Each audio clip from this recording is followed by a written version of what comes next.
Hey everybody, it's Holly and Heather and What's my name? Dwight Icenhower.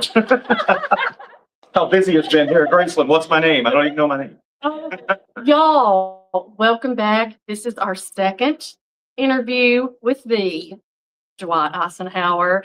This man, I'm exhausted just from our 10-minute talk of all the stuff he's been telling us that he's been doing. Right. But y'all make sure and grab yourself a drink, a little cup of coffee or tea, get settled in, share this with all of your Elvis loving besties, and you are in for a treat because it's going to be nonstop fun with this one. Yeah. So we did part one back in August at Elvis Week, and Dwight's so interesting and fascinating. We were like, we have to do a part two because there was so much more we didn't get to talk about and delve into. So today we're actually sitting right outside of the brand new TCB showroom here at the guest house at Graceland. And Dwight just was the inaugural performer, the one that opened the TCB showroom this weekend. So how was that? It was so much fun. We were going to be in town doing our new country show, which we'll talk about later. But I called up Carla from Elvis Presley Enterprises and I said, hey, let's try to put something together. And about a week later, she got back with me and asked us to be the opening shows for the TCB showroom. So it was a lot of fun. A lot of fun. So cool. And you did everything. You did Elton? Yep. She asked me to put 3 shows together. So we did the opening show was our tribute to Elton John. And then we did my own Elvis show, kind of like the other side of the tracks, which we did at Elvis Week. So we did a version of that. And then we did a variety show where I sang Tom Jones, Elton John, Elvis, Ricky Nelson, a little bit of everything. Okay, you just have to tell me, say you're going to do this again next year because I'm still devastated, y'all, that I've missed all 3 of the shows. Yeah.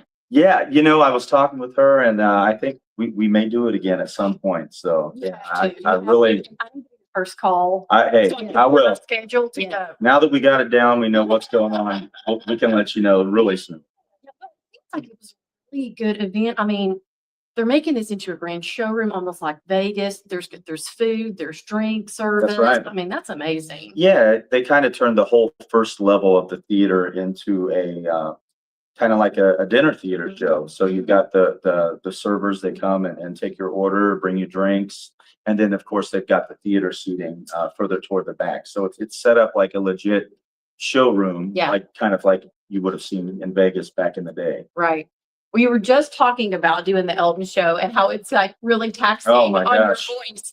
So it's harder to do the Elton, because how long was the show? Like an hour and a half? Yeah, I mean, it was a solid 90 minutes of pure music, of straight music. We took a break in between, but I always try to set it up to where I close with Elton because Elvis is my natural voice. Like when I'm singing, it's in the same range of what Elvis had. Yeah. Elton is not. It's totally, Elvis was a baritone singer. Right. That was his natural voice. Elton could sing from the basement through the ceiling. So it's more of a push for me to do that. But she let me make up the show, so it's kind of my fault. I said, let's do Elton. Let's kick off with Elton. I'm like, oh, why did I do this? So, but I'm okay. But it was a lot of fun. We had the Elvis show was a great crowd. We had almost the whole theater was full. So yeah, it was a lot of fun.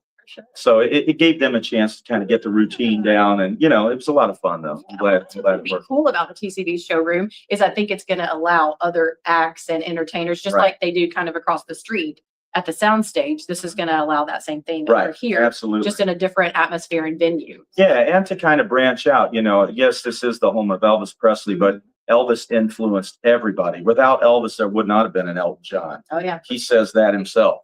So. To get a chance to perform other types of music other than Elvis. We all love Elvis, obviously, but it is nice to be able to come in and do something, do something else. I'm also fascinated with your Elvis stuff too, because like with Elvis and the jumpsuits and stuff, you all have like companies and people that make the jumpsuits that you get them from. But how do you get your Elton costumes? Yeah, well, it's kind of trial and error with the Elton stuff. You're looking online to try to find like, sequin jackets or shiny shoes. So it's like you order stuff and then it comes in. It's like, it didn't look anything like that online. It's got like 4 feathers hanging off the sleeve. But that's it. It's like, But my coolest outfit that I have, my wife Vicky made. She made the jacket for it, and it's the white silk jacket with the huge white feathers that comes off the. Oh, is this the one you wore at the jukebox? Yes, yes, yeah. So she made that, and that's my favorite. You know, she's an artist, so she came up with a way to make this thing, and it I was, was like, wow. yeah, it was perfect. That's the cool thing about Elvis, I think, probably even more so than Elvis, you can really take liberties Right. with your look. Yeah, because I mean, Elvis, and not that Elton is not iconic, but every little thing was documented of Elvis. You know exactly what the aloha suit is supposed to look like, what the fringe is supposed to look like. Yeah.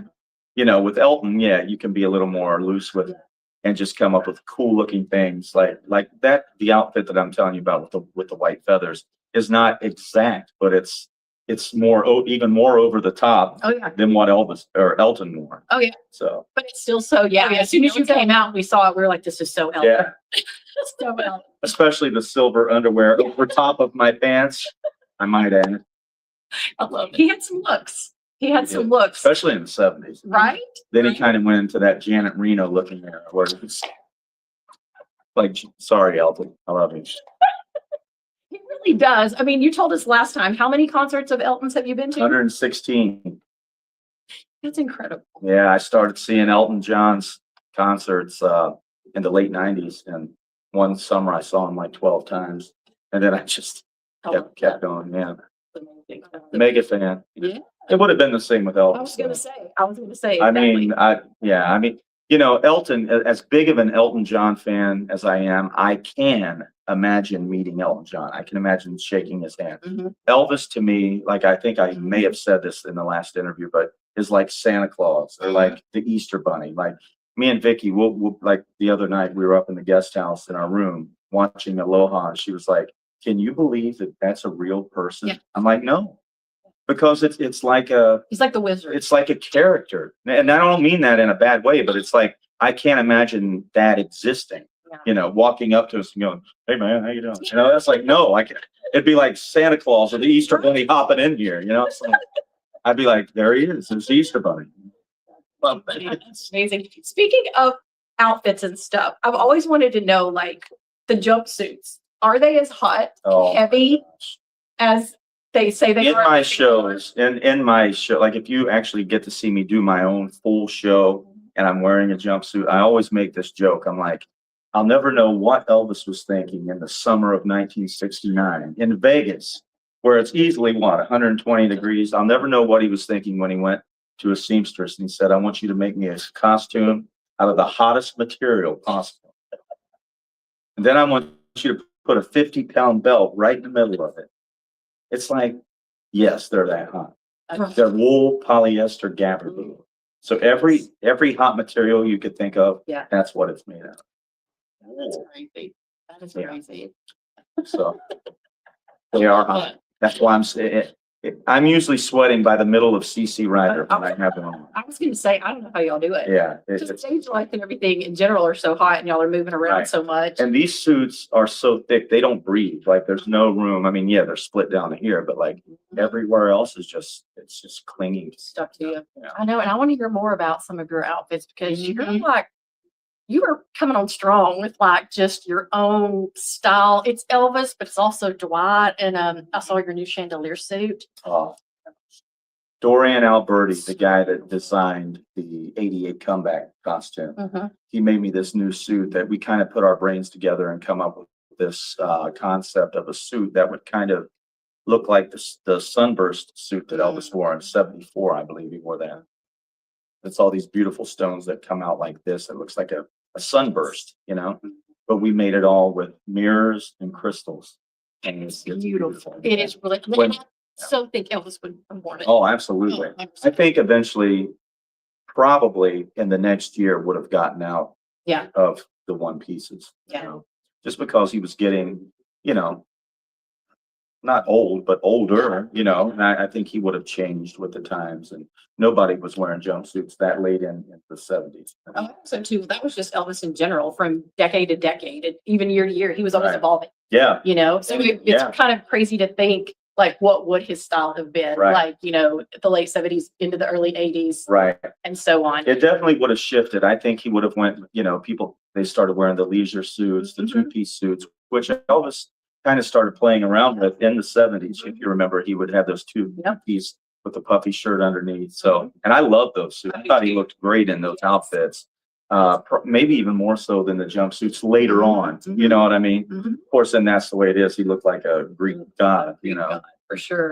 But yeah, I think he would have shifted. Is this something that you're going to continue on? Like, so we've got the chandelier suit. Are you just constantly thinking up? new Yeah, I outfit mean, ideas? yeah, I'll see something like, I get a lot of inspiration, like from stuff I'll see of David Bowie or like, or something maybe Elton wore, and take little pieces here and there and go, okay. Or Prince. We saw a little outfit that Prince, a tiny little outfit, Yeah. But so the suit that I actually wore here for my Elvis show was inspired by that. So it's kind of like a short little bolero style jacket, mariachi looking suit. So yeah.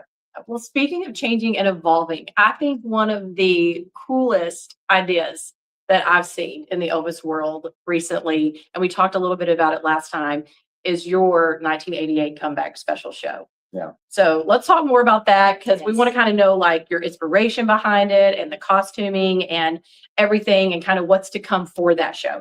Right. Well, we actually have another one planned. This will be our second run of it. And it's coming up at the Empire State Tribute Festival. So go to tributefestival.rocks, check that out, grab up your tickets. It's in Verona, New York. And that'll be the next one that we have coming up with Sherry Productions, tributefestival.rocks. But, I just always, who doesn't want to know what Elvis would have done had he lived? Who's never dreamed about that? Like, what songs would he have sang? What would he have looked like? What would he have worn? Just that evolution. I mean, we saw Elvis from the 50s to the 60s, evolve to the 70s, and then boom, it just stopped. So what would he have looked like? What would he have sounded like? Songs. And when you guys did that, I had everyone chiming in on your live. I was like, yes, that song, perfect. Because there's so many songs. I mean, and that's the thing with Elvis, every genre of music, country, rhythm and blues, gospel, pop, rock and roll. I mean, he touched and dabbled in all of that. So it's the sky's the limit. You know what I mean? But I do see some Journey in the coming up in the set list. We've got a lot of Lionel Richie, people asking for Lionel Richie. So I can see some Lionel Richie getting in there. Some more country, I think. The only thing I'm teetering on is finding a good gospel, because Elvis, we all know, loved gospel, but it's like I've been listening to gospel and it's kind of like after a certain era, I'm not finding a lot of great stuff that I would go, that song Elvis would have, Yes. So if you guys know of any gospel songs after August 16th, 1977, Comment. Let me know. Let us know. 'Cause Yeah. I know you guys out there always have the best suggestions. Always. Because our people had a great time with that. We Oh. still get messages sometimes. I thought of a new song for Dwight. Messages going, can you tell Dwight? I'm like, no, we can. Can you tell Dwight I thought this song up and done. Hey, where's Dwight? He's in Africa. All right. That's such a great thing about that show, because you literally could change it up every single year, Right. every 3 months, 6 months, and do a whole new flood of songs. Yeah. This second one, could you revamp? There are staple songs that we have to do just because of the way the show's set up. There has to be the climatic, what's the word? Climactic? Is that a word? Mhm. It is now. It's not. This is our interview. Yeah. No, but yeah, I'm there are key points that have to happen, but yeah, we're gonna switch out certain songs. Cool. Keeping I Will Always Love You. We have to. Yeah. I was gonna say that's That the perfect one we closure. have to. Yeah, we have to keep that Yeah, one. I'm on a mission. I've got to get that to Dolly because I think she would love it. I Oh, think she would love I to get would- into it. I would, if she ever heard this and responded, I would die. I would literally, We've got it. We've got it would be the Dwight Icenhower Memorial Show. Because We mean, will find a way to get it to us. Because she needs to hear it. Because that's any interview you ever hear with Dolly, people always ask her about that. yeah, And she always says that's one of her biggest regrets, is that she Yeah. never got to hear Elvis Yeah. record that Yeah. song. and see, in our world, in my imaginary universe that when Elvis lived, he broke free of the Colonel, so he could make that happen. He was, Yeah. so. Well, now let's talk about your outfit for that. How did that whole thing come about? The original outfit, The which original is called the King Cobra, the Cosmic King Cobra. We took this idea, me and Dorian Alberti, who's a phenomenal tailor. He creates costumes. He's a tribute artist, a great tribute artist. A young guy. I think he's in his early 20s, but he's phenomenal. But we were in an airport. We were playing on the same event. He was competing in a contest, and I had been hired to headline. And I saw him at the airport. I said, "Man," I said, I've been looking at your clothes, and I know you make these, you know." And I told him my idea. He was like, "Man, I'll sketch you up something. You know, we'll see what we can come up with." And in 10 minutes, I started throwing ideas at him at the airport. He brought out this pad and started like, I'm like, "That's exactly the suit. That's what he did it right there. Had it all, the buttons drawn on it, what was going to be dark, he had it all painted in black, gold, everything." Oh, wow. And yeah, by the time we landed, he had a full thing, like in color. I The hope you kept markers, and that. I got it. So we can have it in the I do, Icenhower yes. Museum someday. Ladies and gentlemen, 112 years ago, this sketch. We'll go see Dwight now. You should bring it up to the VIP weekend to be like this. Yeah, this was Seriously, that'd be fun. And then like how like the hair and everything. How'd you the like to do hair. that? Okay, so me and Vicky were at the Hilton or at the Westgate. We were up in the room. I'm like, "The show's tomorrow. We got to figure out what my hair's gonna look like." Like, you know, is it gonna have? Am I gonna have stripes in the, you know, like buzz cut or what? And we were looking up men's hairstyles in 1988, and we looked up images, and Patrick Swayze kept popping up. Listen, Roadhouse, Dirty Dancing. you hit it. I mean, What's the one where they were like skydivers? His brother was in it. Point Break. No, Point Break or something like that. Just a surfing helmet. Yeah, you're right. Something about like they were parachuters. Okay. Remember that, or mountain climbers. Remember they would Yes. put cables across Yes. mountains, and anyhow, Patrick Swayze kept popping up. Oh, that's And I'm like, she's like, "You have to do your hair like Patrick Swayze." I'm like, and it is, if you think about it, it kind of is an Elvis 70s hairstyle with no sideburn. Yeah. It's like it's long in the back, it's Yes. popped, and the sides are short, Yes. cropped, you know? So I came out and, you know, I had my regular sideburns and they were a little longer than they are now. Of course, they're white right now. You probably can't see them at all. But I had like my sideburns down to here, and she's like, "You have to shave your sideburns completely off." And I'm like, "Babe," I would come in and I'd shave a little bit off. I'd be, "Is that too long still?" She's like, "Yep, gotta shave it more." So I had my sideburns like up to here. Whoa. I looked like, I don't even know, Vicky's over Hall here and laughing. Oates. I looked like Hall and Oates. Man-eater video. I had no sideburns, but I had this like semi-mullet thing Yeah.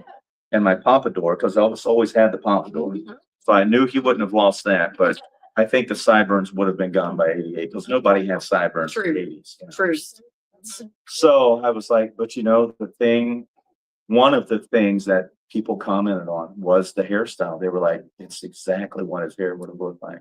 Yeah. Really, listen, you So- really hit a nerve. Like you really touched something in the Elvis fans with that show that can't be, it's like the it factor. But everybody that's talked about the show, that saw it, that's seen it online, you just kind of touched something special in the fandom with that. And you had such great stories where you said some people were crying, Yeah. some said they got closure. I mean, I can't even talk about it without getting chills. Mhm. But you know, we have your CD, which we listen to every time we take a trip Yeah. to Memphis. We pop it in, Oh, and it's just like when you said, you know, "I didn't think I'd be here," or there was a time where I didn't think I'd make it. And I mean, it's just like chill bumps. But talk about that. It just has created this phenomenon. yeah. I mean, I really didn't have any clue. I thought, you know, maybe there was going to be some people that were, I didn't know, maybe offended by it. Like, well, you need to leave Elvis alone. He passed away, and that's just how the story ended, you know. But nobody reacted that way, and I was so thrilled because I was really nervous about it, clear up until the show was over. I bet. And at that point, the point you're talking about at the very end before I sing, the last song, and I'm talking as Elvis, which is something I never do in my Dwight Icenhower shows. But in that show, I was playing Elvis, Mhm. 88 comeback, you know. And so I'm talking about, you know, he's thanking his fans for being there from the time he started through all of his trials, tribulations that he had to go through in his career. And I say that, you know, I didn't think I was going to make it out of the 70s. And as soon as I said that, I looked at the front row and like ladies were like, Yeah. like, you know, Yes. covering their face. I was like, oh my gosh, you know. So it really struck a chord with people. But yeah, this thing is just something it blew into something totally different than what I thought it was gonna, you know. Well, and the kickoff of it, you did the first show in Vegas. Right, on the stage. I mean, on the same stage where Elvis played over 600 concerts. And I think that was really what, you know, anytime I play there, I get nervous, but I was especially nervous because that's Elvis's stage, you know. So I especially didn't want to do anything that was going to offend people on that stage, Right. you know. Yeah. How many times have you performed on that stage? Like in your career? Years ago, the first time I ever performed on it, I was in a contest and I won that contest. And then a couple years later, they presented me with the Heart of the King Award on that stage. So I half a dozen times probably. Yeah. That's amazing. Because I feel like probably there's a lot of people that have been there, but maybe haven't been there. But like, what is the feeling or like experience you get? It's something being there? that honestly, like the first time I came to Graceland, I felt that feeling, like because it was new and I was just like, oh, it's Graceland, you know. But I feel it every single time I go to the Hilton. It's just like, well, I think just because there's so much footage of him there. Yep. There's so many pictures of him backstage. Yep. And it looks like a time capsule. When you walk backstage, it's like everything's modern, and then you step backstage and it's like, boom, it's 1970. Yeah. Everything. The hallways are still the same color. The water fountain's there. There's so many pictures of Elvis by this one water fountain because it's right outside of his dressing room. You step out of the door, that's where he would take the photos with the fans who knew people that worked at the hotel or whatever. So there's a million photos of him standing there. Oh yeah. And the elevator that took him, you know, up to the stage looks exactly the same. And there's photos of Elvis in that elevator with towels around his neck, you know. Did you get to go in the elevator? Oh yeah, we wrote every, yeah. Oh my God. I'll send you guys some photos that way if you want to do like some, you know. Oh, love it. Yeah, it's amazing. And the dressing room, I mean, of course it's updated and stuff, but like the structure is exactly the same. Yeah. And they have his bar in there and his barber chair that he had added to his dressing room so he could get haircuts there. I love it. His bed, they had a bed installed in the little dressing room section where he would get ready, and that's still there. So it's pretty cool. You got in the future? Or like, do you think you might be doing some more shows there? I don't know. You know, there's nothing set. Okay. Yeah, but I would love to go back. I'm just gonna put it out to the universe. Yeah, let's do it. Well, speaking about something that is set that Holly and I are so excited about, it's one of our big things of 2026 is Dwight's own VIP weekend. Yeah, it's coming up March 13th, 14th, and 15th in Winter Haven. That's where me and Vicky live. And it's a beautiful little town. And this will be our third. Is this our third one? Our third one. Yeah, the third annual. So it's going to be a lot of fun. I do nightly concerts. It's basically like a 3-day cruise on land. We hang out during the daytime. The nighttime, I do concerts. We do special events during the daytime.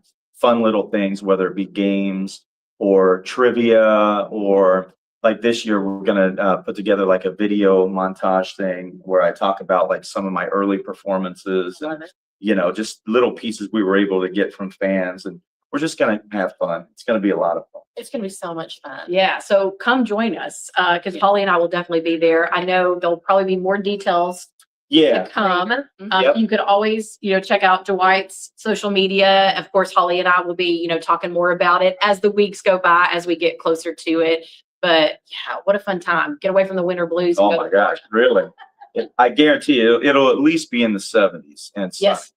So that time of year is beautiful in Florida. It's, Awesome. you know, it's not the heat that's going to kill you in the summertime, and it's not, you know, the rainy season. So Right. it's perfect, the perfect time to come to Florida. No, we can't wait. That is definitely like our top epic adventure, 2026, right? Yeah, Yeah. it's gonna be so much fun. And we got different shows this year too. We're doing a kind of like a Hawaii themed show where we're doing all of the songs from Elvis's Hawaii themed movies. So we encourage you to, you know, to dress up in your Hawaii gear. And then we're doing songs to close the show, the songs from Aloha. So not a full blown recreation thing, Wow. but we're doing the music from all of these different Hawaii aspects of Elvis's career. Love it. So that's gonna be fun. That is going to be amazing. Yeah. I can't wait. I'm so excited. It's like I don't want time to fly, but I kind of do. But I don't. All right. I don't want it to fly. I still need more time. So much. And you said you're also doing a European tour. That's right. Coming Yeah. Coming up in April, we're going to be doing, I believe this year is Holland, Denmark, Finland, Sweden. Maybe that's it. So Wow. 4 countries. Yeah. We're going to be bouncing back and forth. And I think we have a total of maybe 20 shows that we're doing in just a matter of 22, 23 days. So, You are so Yeah. loved Yes. overseas. Like we have a lot of our Elvis besties are from all over the world, and they all adore you. aw, I mean, they're yeah, it's so excited. Is there anywhere that you haven't been yet to perform that you've got on your radar that you're hoping to? oh my gosh. Well, actually, I've always wanted to perform in Hawaii, and I've never really got the chance to actually perform there, do an actual show. So that's all changing coming in 2027 when we get to do the first ever that I know about Hawaii Elvis Festival. Yes. So yeah, that's going to be a lot of fun. Yeah. So I think if they can go to, what's the website for that? TMJR Our production. Productions. Yeah, Yeah. TMJR Productions. Find out about that. It's in January of 2027. So many great headliners. Myself, Taylor Rodriguez, Dean Z. Who else? Cody Day. Cody Dayonath. Yeah, a bunch of great tribute artists, and so many great shows we're going to be doing right there at the Hilton Hawaiian Village area. It's right in that same area where Elvis stayed. So, gonna So be you so got much fun. time. That'll be January 2027. So you got time to plan. That's right. Because that's also somewhere I feel like as an Elvis fan, of course, you always want to come to Graceland. You want to get to Vegas Right. and the International or the Westgate now, but Hawaii, Oh, you know, Hawaii is so iconic and important in Elvis's life and right. history. And not just the movies that he made there, which, you know, Blue Hawaii, Paradise Hawaiian Style, Girls, Girls, Girls. It's a place that he as a person loved. He loved to go there just to get away and clear his mind and get a good Hawaiian tan. And, you know, Elvis was always tan, it seemed like. Yes. He would go to Hawaii to get a tan. I mean, it's like, you know, so it's a place that, you know, you don't automatically think of when you think about a place that are iconic places to do a show where Elvis played. But I mean, come on, Aloha from Hawaii. That's that's the biggest show he ever did. Yeah. And it was in Honolulu, right there where we're going to be. So, Yeah. and you can make payments. You don't have to pay all up front. You can make payment plans because it's, you know, a year away. So, Yeah. I feel like if Elvis had lived, that probably would have been what he would have done. I feel like he would have spent like 6 months of the year here at Graceland and 6 months in Hawaii. I do too. He had his own like vacation house. and home Absolutely. In Hawaii. He I loved it really, that much. yeah, I think so. I mean, there used to be the Cocoa Palms, this beautiful resort where they filmed the wedding scene and a lot of the movie of Blue Hawaii, a lot of the sequences. But it's pretty much the second half of the movie that was filmed at this beautiful place called Cocoa Palms. And that's on the island of Kauai. Oh. And in the 90s, there was this big hurricane that blew in it just demolished the whole resort. But there's talks that they're trying to restore this place and start it from the ground up. And I hope that happens because that was the place Elvis went to go vacation. And the grounds they're keeping everything original, like the lagoon where they you know, the Hawaiian wedding song, all of that's the same. So that's beautiful. Wow. It's just crazy to think about, you know, like here we sit in 2026 now, and still the legacy and popularity of Elvis. Because we're sitting here talking to you about all these shows you have coming up and all these places that you're going. Elvis is alive and well. He's Yeah. everywhere. He's still He's everywhere. Like, I everywhere. feel like you're getting busier and busier every year. Yeah, that's what we were just talking about. It's like, I look at my schedule sometimes and it scares me. I'm like, I didn't plan to travel. How am I going to get here? You know, it's like it's crazy, but that's the power and the joy that Elvis brings to people around the world, you know. And I mean, think about this. He has been gone almost 50 years and he would have been 91. You know what I mean? And people around the world are, you know, and in Europe, it's like, and I know in a lot of other places too, but like the crowds get younger. You know, there's young people showing up to these shows, and like this Baz Luhrmann thing, this resurrection of Elvis since 2022, you know, this resurgence of new fans. And it's like, you know, like in the Gremlin movie when they put water on them. They start, like Elvis fans are just flopping out, you know, it's like, which is awesome. We all love it, but you know, it's amazing that someone that's been gone still has that power. But that was the power of Elvis. I mean, it's not. I mean, yeah, we are. I gotta watch how I say this. We're not Elvis in any sense, but like we are as close to Elvis as anyone can get as far as in the flesh. You can't see the actual Elvis sing or do these shows. Right. So, and I think that's one thing that people that don't get what we do, they don't watch, they've never came to a show. They don't understand that we don't think we're Elvis. Right. We are a fan just like you guys. Yeah. And, you know, and we just love doing this. This is just your way of honoring him. Like Right. Holly and I do our little Facebook lives and our videos and stuff. Yep. That's our way of honoring and continuing his legacy. Right. This is y'all's way. And I'm glad you brought up the Baz stuff, because Holly and I were dying to ask you, because this is really the year of epic with this whole new concert documentary coming out. Whatever it is, I still don't know what it is. Like, what do you think about it? Like, what are you most excited about from just a fan perspective and from a tribute artist? From a tribute artist, I'm really excited to see those little pieces of footage we've never seen, so you can see, you know, at a certain point of a song, what Elvis is doing visually, like, you know, what he's, you know, maybe singing, how he's singing a certain song a different way that you've never heard. So those little things. But like what I've heard from people that have actually got to see it already is that you really get a sense of who Elvis just as a human was, which is a side that we think we kind of know, but like you really don't.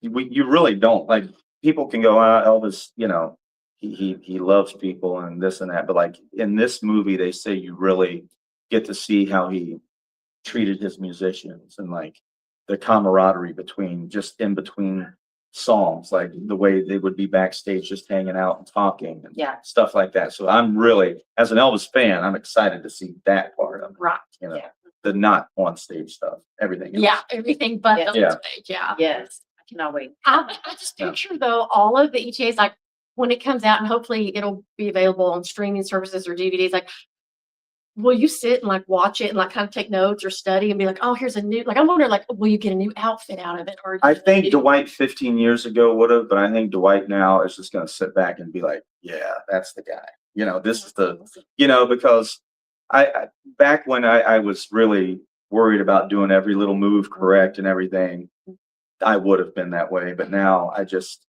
you know, I'm just Dwight doing my tribute to Elvis, you know. you know, I think that makes you more like Elvis and more like an actual Elvis experience. Because, you know, it's like what I always say, Elvis never really choreographed himself. Like he was just moving how he felt. And I know you guys you have to kind of choreograph it to hit the highlights and all that. Yeah. But he was so natural. And I feel like you are. Like you come on. We always say it, Dwight's got the swagger. You are the ETA with the swagger. Oh. That's my word for you. But you just always come out and you're so natural. And I guess from all your years, like you're just like, I'm going to just breathe life into this and whatever comes out, movement wise or. Yeah. And I guess in a way, like I've always kind of been that way because I've never, you know, I don't think I've ever like went out there and because I would be thinking all the time on stage.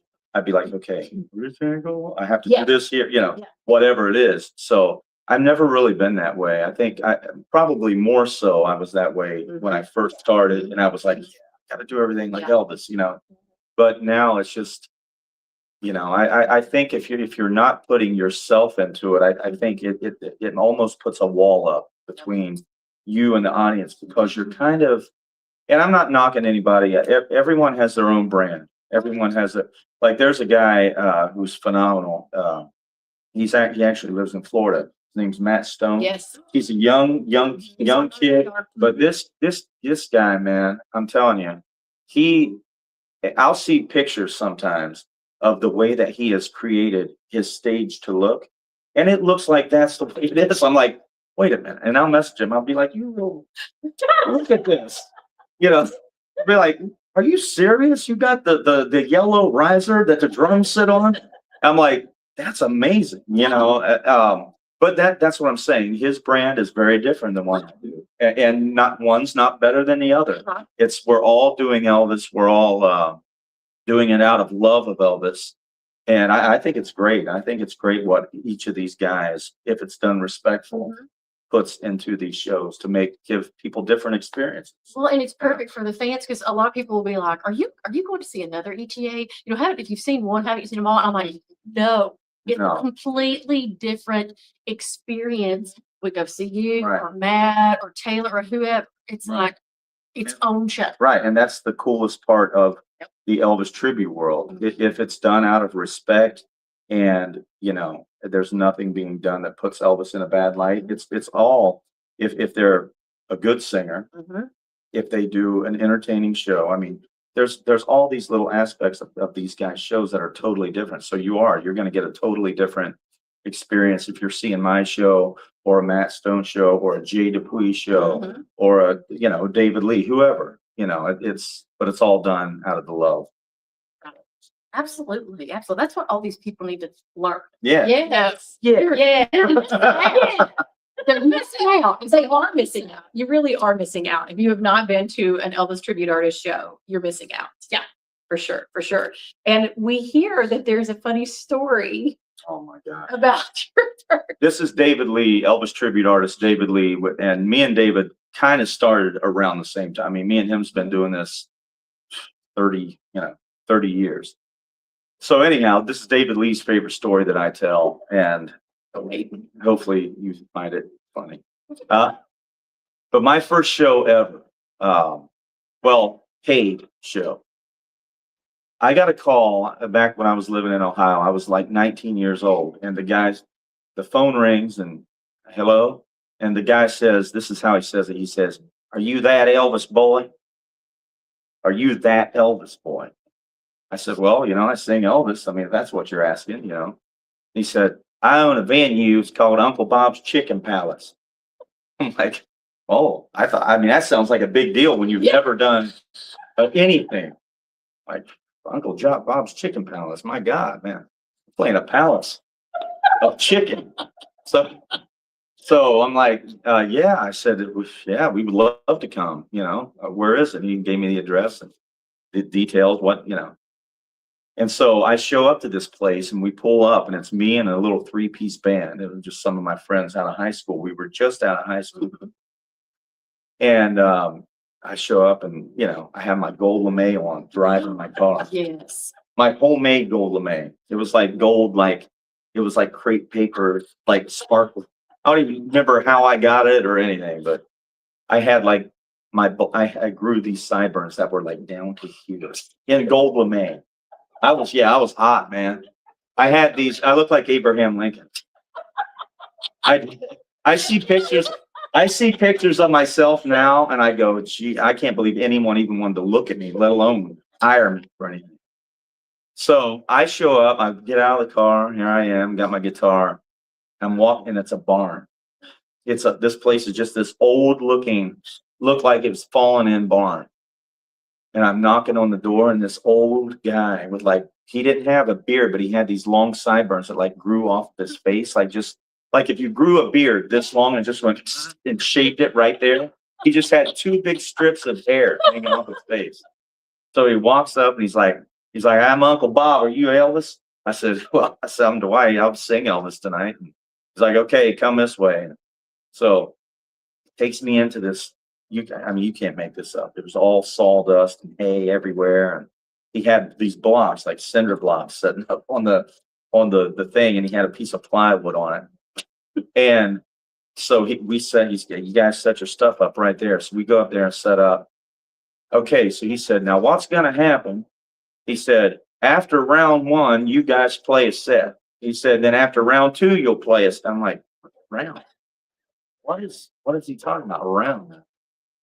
So 7 o'clock comes around, and like 200 people flock into this place. Oh, wow. Chickens. I was playing in between illegal chicken fights. No. So like I'm up there, boom, boom, and these chickens are like, and I am not making this up. Like it was illegal. It was horrible. First of all, like seeing these chickens killing each other. And I saw things. I'll tell you off camera what they do to the chickens to revive them.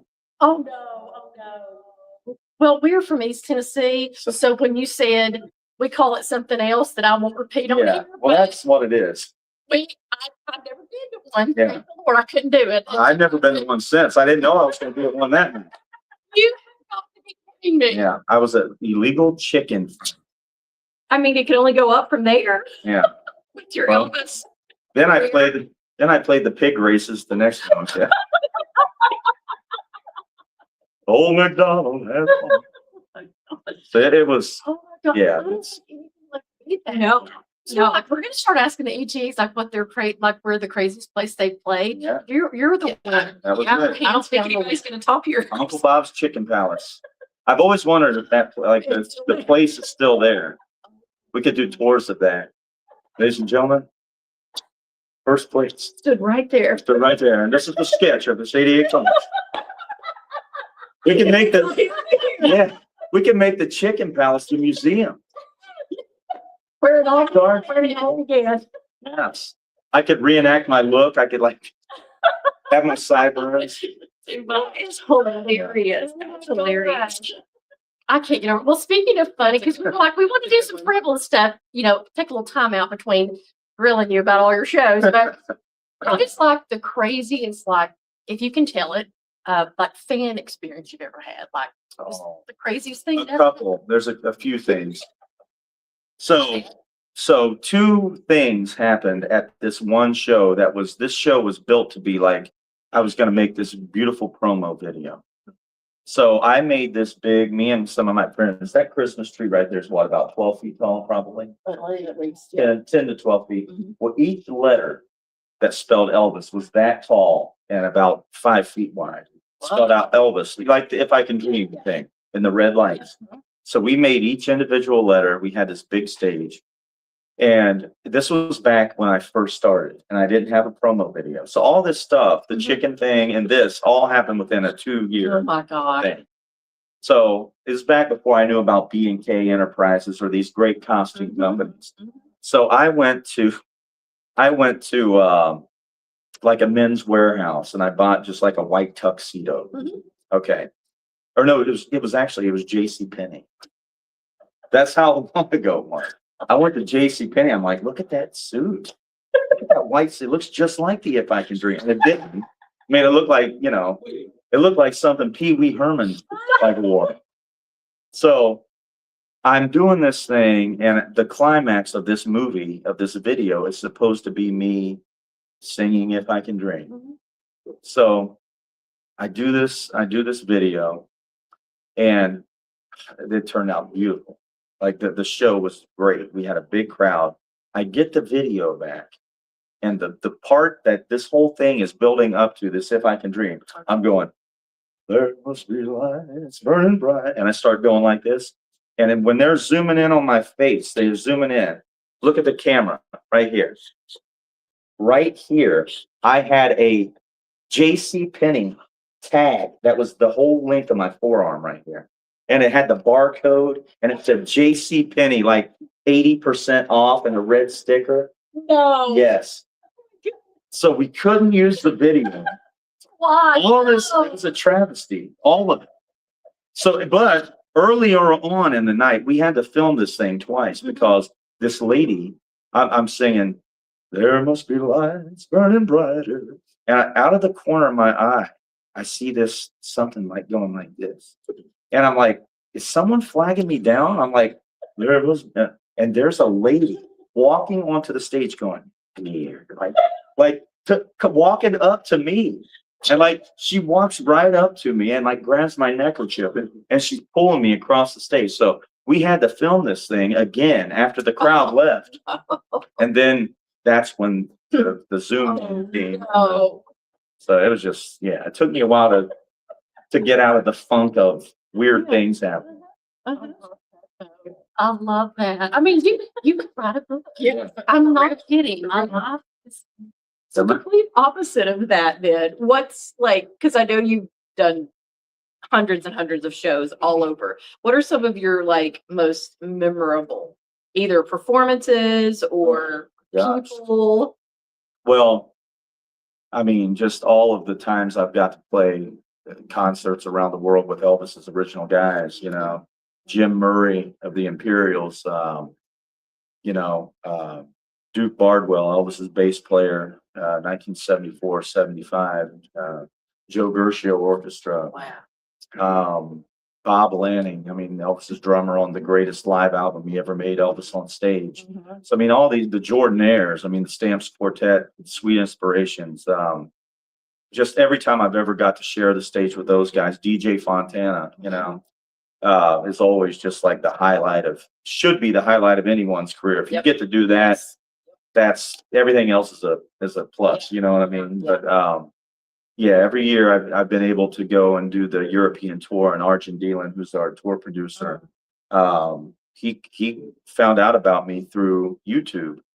He typed in the number one Elvis vocalist, because that's what he wanted, was an Elvis vocalist. He wanted someone, he didn't care if he typed in Elvis, number one Elvis sound-alike, and it was a 58-year-old guy with a white beard and long hippie hair. Yeah. He didn't care if that's what the guy looked like. He just wanted someone that sounded like Elvis.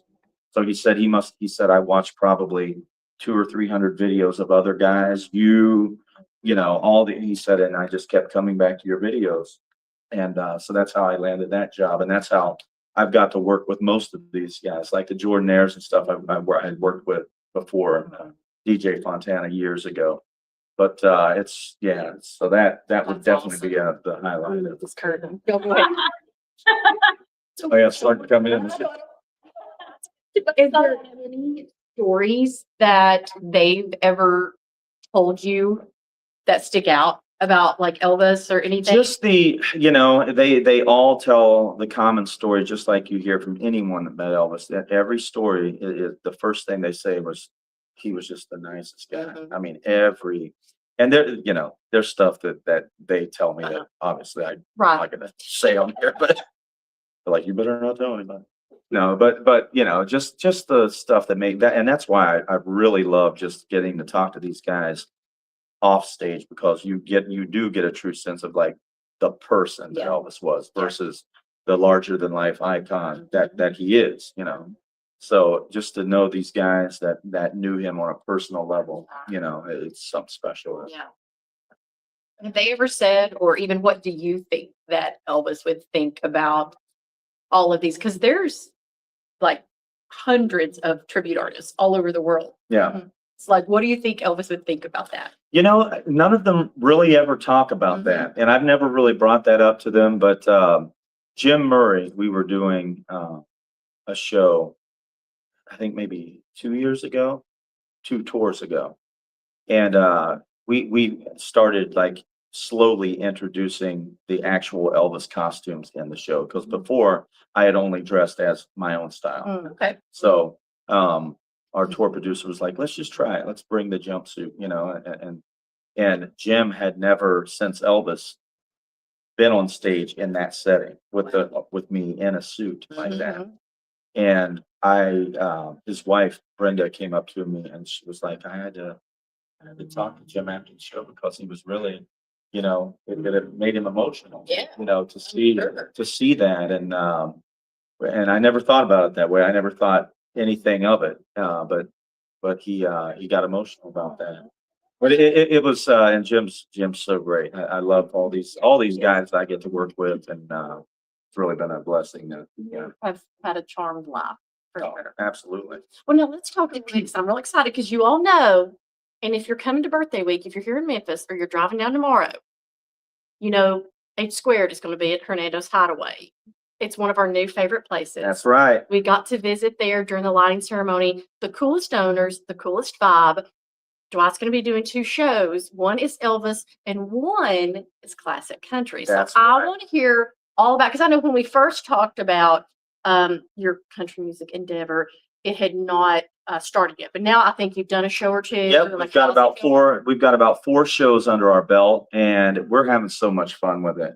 I mean, the Elvis stuff. Obviously, I've been doing this close to 30 years, and I still have a ball doing that. But this is something totally new and fresh. That I mean, we all of us in the band. I mean, we all have a respect for this music that we're playing, and it's something that most of us grew up on. I mean, my dad. That's all I heard. Anytime he was playing the music in the house, it was that. It was Buck Owens, Merle Haggard, Johnny Cash, Willie Nelson, all these classic country guys. So for me to be able to get up there and sing some of my favorite country songs, it's just so much fun. Oh, we're so excited. to Yeah, see it's going to be so much fun tomorrow at world famous I know, Hernando's it is Hideaway. world famous. So the world famous Yes. Hernando's Hideaway at 4 p.m. We're going to be doing my own personal tribute to Elvis Presley, the music of Elvis Presley. So we're going to be doing in no particular era, just great songs, 50s, 60s, 70s, all of that mixed up. It's just going to be a lot of fun. And then, of course, at 9 o'clock at Hernando's, we're going to be doing the Lonesome Cowboy Strangers debut, Memphis debut. And we're going to be hoedown, man. It's going to be a hoedown. So listen, if you're coming to birthday week, yeah, if you're already here, come see us. Heather and I'll be at the front table like this. We got our tickets. I mean, the minute they went on sale, we snatched up our tickets. Yeah, please come. We're going to have a ball. We're going to have a time. So much fun. Yeah, it's gonna be so Absolutely. much fun. Hernando, you told us about it, but we had never been. It's been around forever. It's very historic. Elvis performed there. Yeah, I mean, Elvis, Johnny Cash, Carl Perkins, Jerry Lee Lewis, Charlie Rich, everybody played there. And when you're there, they have pictures around hanging on the walls of these people, just like over there in the corner. There's Jerry Lee Lewis. You know, it's amazing the history of this place. Elvis played there, I believe, in '54. It was early '54. Yeah. it's historic, and it's something that not a lot of Elvis fans know about. But you all have got to get down there. You know, they're doing shows all week. I mean, All week. and it's Robert Washington, Vic Headliners. Trevino, Ronnie McDowell will be there. But I kick off things. Cliff Wright will be there. Yeah. But I kick off things tomorrow. So if you're in town, come see us. It's going to be so much fun. 4 p.m. Elvis, 9 p.m. Lonesome Cowboy Strangers. Yeah, and they have food. Yeah. They have Delicious food. Yeah. So, Yeah. and their patio is adorable. It's like Yeah. a Hawaiian theme. So Yeah. it's gonna be so much fun. It's such a cool vibe in there. Too. Yes, Like it just the is. hang is worth coming to check out. That's what I was telling Holly when we went in there. I was like, this is like stepping back in time, or like we live in Nashville. So it's literally like walking into some of those old like honky tonks and Yeah. like Tootsies and stuff. Right. You get that feeling. Yeah.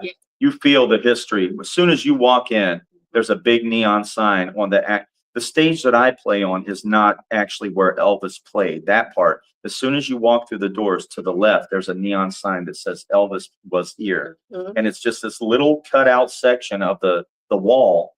And I guess that's where Elvis played and all these other classic artists played. But it's amazing. If you're in town, come to Hernando's tomorrow. It's going to be so much fun. You're like the kickoff guy this week. Yeah. I kicked off the showroom, the TCB showroom here. Now you're doing Hernando's. Yeah, it's amazing. I'm very grateful to be doing this. Well, now, tell us what's coming up in 2026 for Dwight. Oh my gosh. You're touring the world. We know that. Yeah. Yeah, I mean, we just got a lot of great shows coming up. Shows in Florida, shows, traveling shows that we're doing. The Empire State Tribute Festival coming up, the Lake George Elvis Festival, and all of those are tributefestival.rocks events. We're doing the Summer Festival, Cody Dale Ness event in Mount Dora.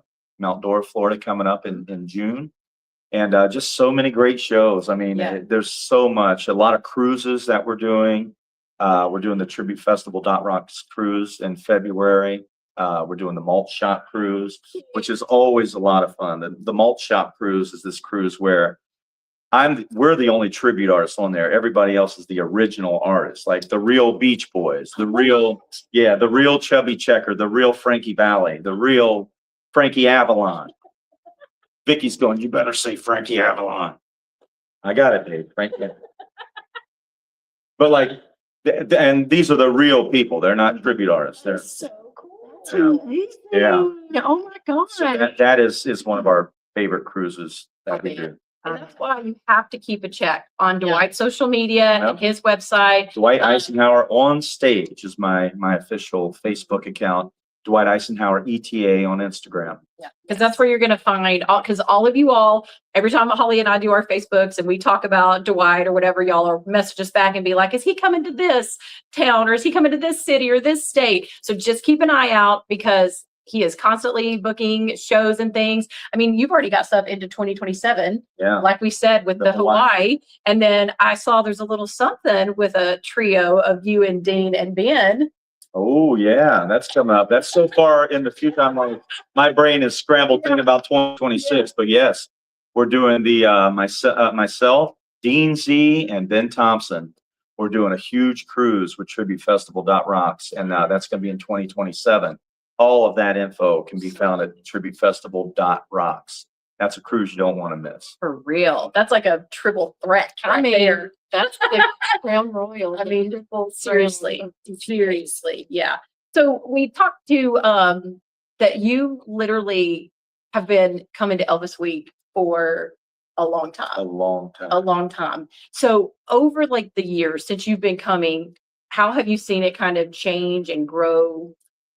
You know, when I first started coming to Elvis Week years and years and years ago, early 2000s, probably 2000, I would say, maybe 99.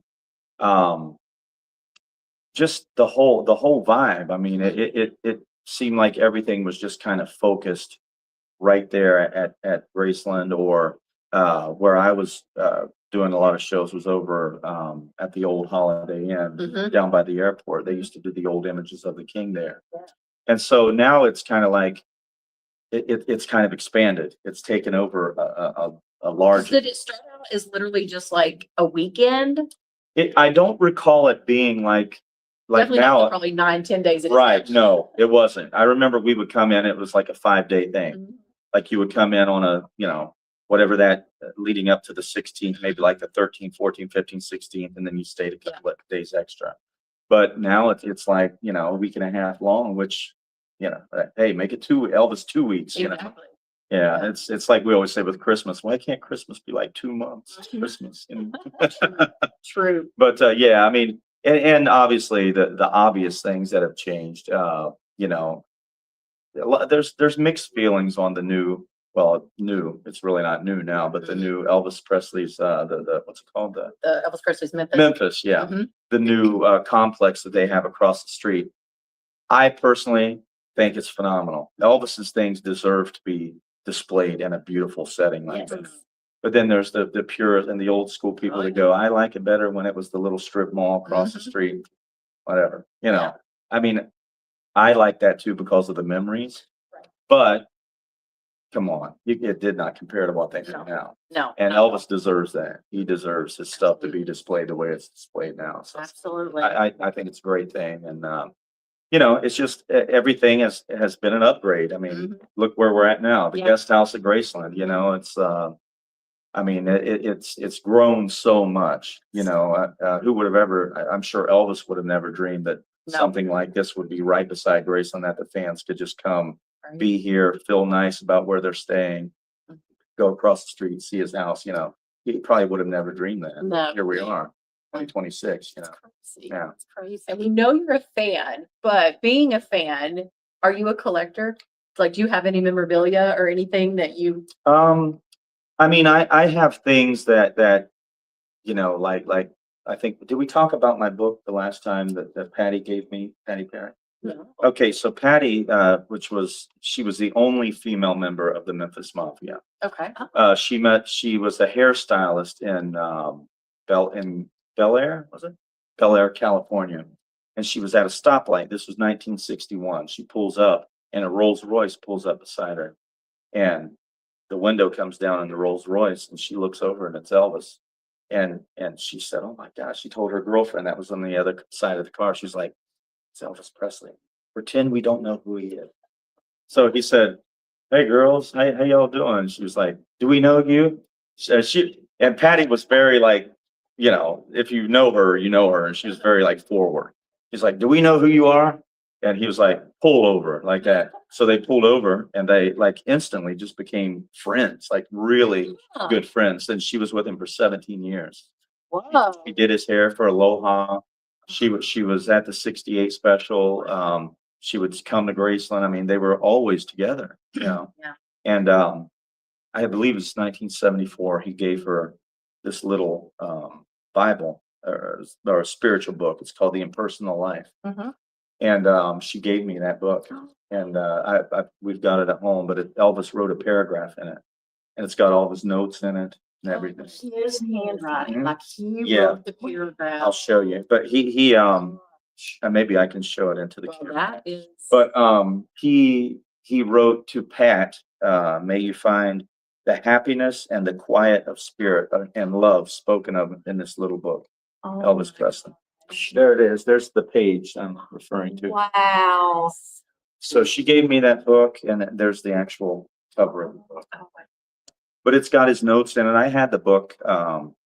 I don't know. I probably had it about a year before I actually read the whole thing. But it's got his notes underlined in red and everything. And so that's the things I collect. Like, That's amazing. Yeah. I cannot even imagine like a better keepsake of Right. Elvis. Because I've always said I want something little like Heather wants a jumpsuit. Yeah. Heather wants a jumpsuit, but I want something like Person. his home or it's something that he touched and Right. like, read, like he spent hours with Yeah. that book. And another thing, and I've got it put away somewhere. I just have to find it, but I do still have it. She gave me the actual baby shower invitation from Priscilla and Elvis for Lisa Marie. And it's signed, by Elvis and Priscilla. Oh, So I've got that. gosh. Yeah. Those might be two of the coolest things. I know that might be Ever. like two of the I'll coolest things definitely, I've ever when you heard. guys come to Winter Haven, I'll bring the book and I'll let you Yes, guys take please. pictures with it. I mean, it's so cool. Y'all, you are just amazing. I mean, just when I think I've heard it all from Dwight, Yeah. he whips out another gem. Oh. I mean, we've everything from Elvis's book to the chicken house. I mean, I'm really learning a lot. Yeah. Heather, how do you want to tie it up? I feel like we've kept you so I know. long. No, this has been fun. Y'all, I could literally talk to Dwight for another 3 hours Mm-hmm. and not be disappointed. We've already been here an hour and 3 I minutes, and know. we'll probably only talk about like 10% of the stuff Right. we were gonna. I know. Is there any other thing you want to share? And I just want to say this about these girls. I mean, you guys know. I mean, I've known Holly and Heather a few years now, but a lot of you have probably been following them for years. But what I do, I'm a tribute artist. These girls are also tribute artists because what they do is just as much of a tribute to Elvis as what I do. It's just a different form of tribute. So thank you guys for following these girls and loving what we do as tribute artists. And the girls, there's so many of these groups that are popping up now that are doing things. I think it's great. I mean, anything that can put Elvis out there, to people around the world, I think that's what it's going to take. And I mean, Elvis is strong enough. Yep. But this catapults it. Yeah. Things like this, So I think it's as long as the interest is still there, I think Elvis is going to go for another 100 years.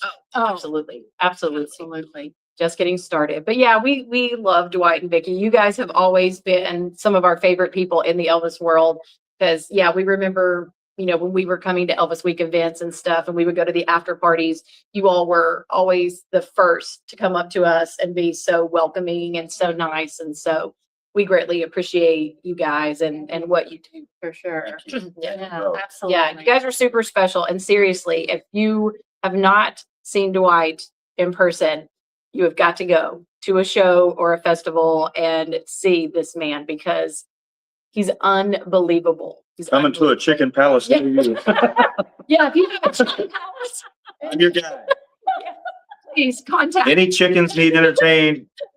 I'm your guy. Listen, and I tell y'all all the time, I mean, it is worth Mhm. a 2 or 3 hour drive to see this man. Yes. I mean, if you're looking in your scope and you're like, oh, he's a couple hours away, I'm telling you, it's worth going. Make the Like, trip. make the drive, make the trip.